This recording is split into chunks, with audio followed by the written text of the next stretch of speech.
Alright, so today we're going to be changing out our coupling links, stabilizer links, coupling rods, whatever people want to call them. And the reason why we're doing that is every time I go over a pothole or a bump or something like that, I just hear a clunk. And I inspected it last week, and the rubber bushings are both ripped on both sides of them. So we're going to be replacing that. So first, what you're going to want to do is obviously raise your car. You want to have both sides level, so the left and right side, make sure they're level. Make sure you're working safe. So I have it raised over here, and then I actually put a piece of 2x4 just to be extra safe. And then, as always, you want to put something in your rear wheels. Make sure your car doesn't roll back when it's raised. And I have this side raised, and then I have the right side raised as well.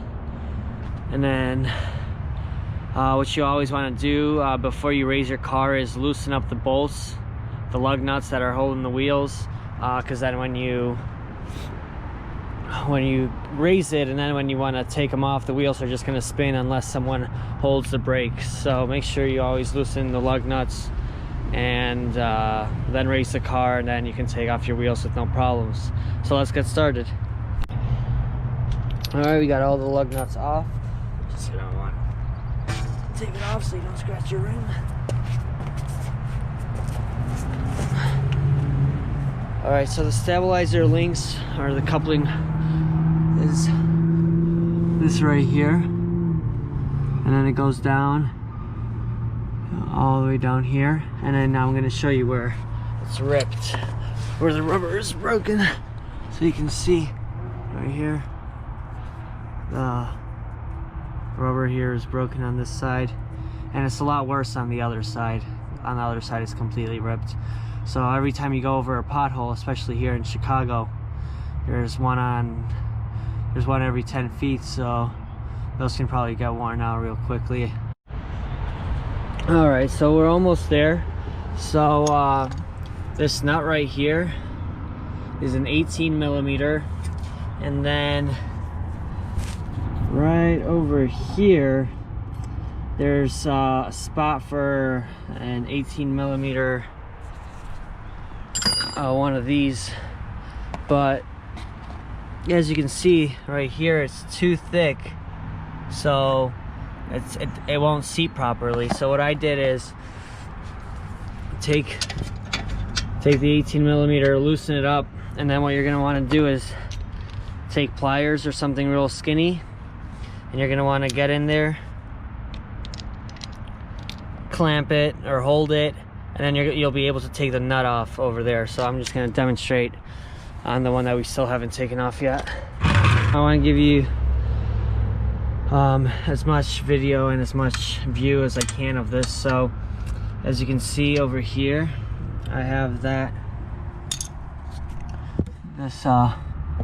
pliers on here holding this. And then I'm going to take the 18 millimeter, and I'm just going to take the rest of it. And as you can see, the pliers are pushing against the frame of the car, and I'm able to take off this nut. So I'm doing it all with one hand, and I'm holding the GoPro to record it, so nothing too difficult. Yeah, it's coming off real easy. Let's see if I can get this nut off by hand. Alright.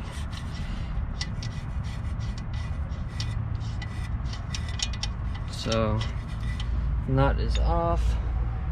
Place it right here, and then this should come right out. The bottom one on this particular one was a 16 millimeter, and it didn't have the same kind of,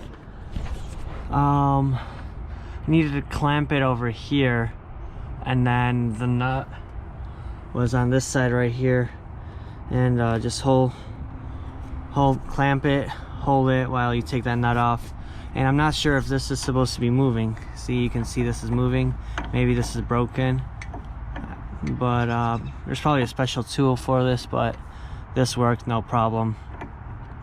Alright, so we're gonna take this one out, and then we'll measure it up and we'll see if it matches and if it's the same as the new one.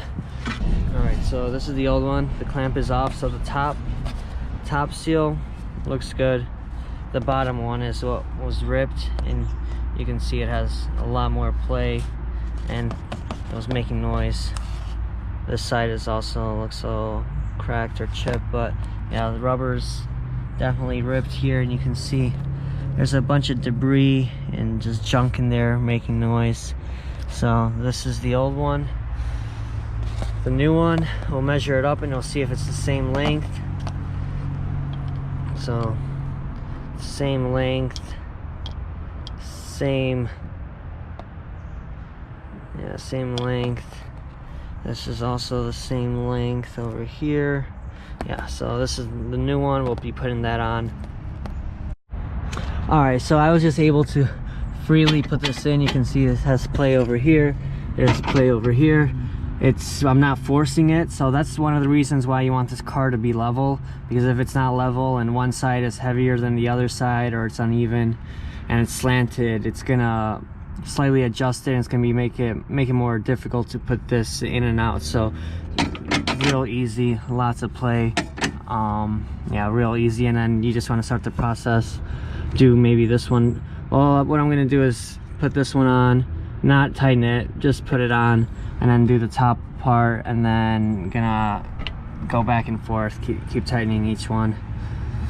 A tip that I will recommend to you guys is take a wire brush or something if these nuts are dirty, and if you're not buying new nuts, which there's no need for right now, take a wire brush, clean out the debris, make sure there's nothing in there, blow it out, and then yeah, you don't want to mess up anything here. Yeah, so it's clean. Maybe spray some WD-40 if it's rusty, and put them back on.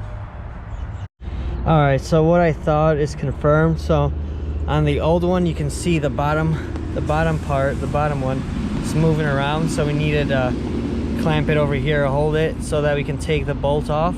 On the new one though, however, you can see that not holding anything, and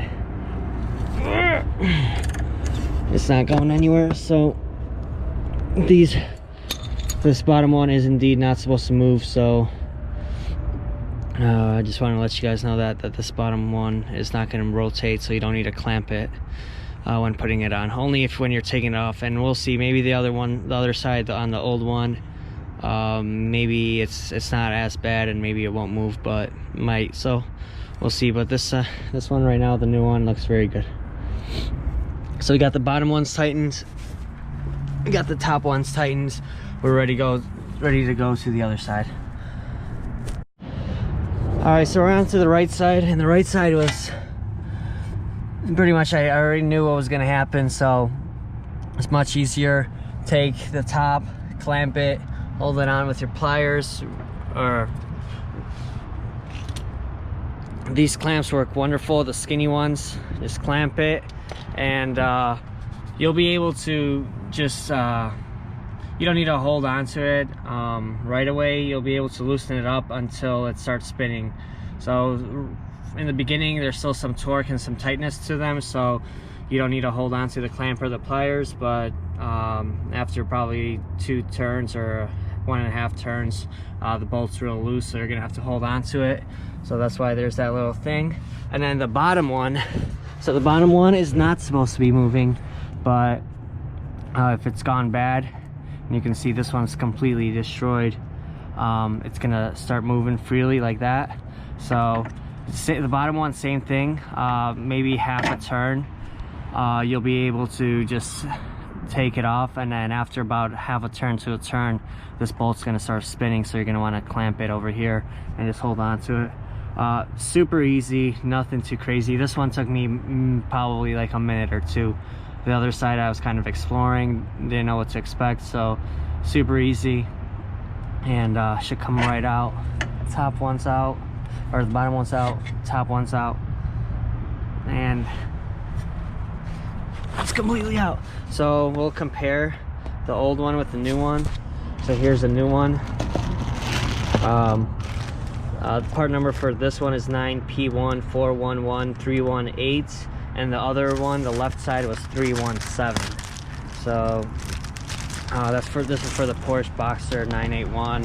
Probably all 981s, to be honest with you. But here, so we have the new one. It's locked into a weird position. There we go. So let's see, same size. And here we have the same size as well. And you can see this one is completely destroyed. This is what's making the clunking noise. And you can see, yeah, very bad. This one, the new one, barely moves. All right, so I got the new one on. Everything is tightened. You can see that's the new one. Everything is tightened. Yeah, it looks good. I did spray WD-40 in a few places here, especially everything that moves. Winter's coming up in Chicago. It's gonna be a lot of salt. And I will be also putting on the winter tires today as well.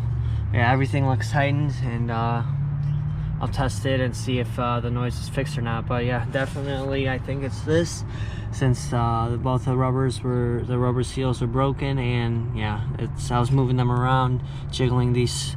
The old ones were making a little clunking noise when I was moving them, but the new ones, very firm, making no noise whatsoever. So definitely think it's that. Cost me I think about $120 with shipping. Here I have the part numbers: 9P1411317 317 for the left, 318 for the right. Yeah, so the price was $60 each, basically $132 with shipping. So not too bad. We'll get rid of the noise. All right, thank you for watching. Please subscribe, comment, like, and let me know if you guys want to see any videos in the future. Thank you.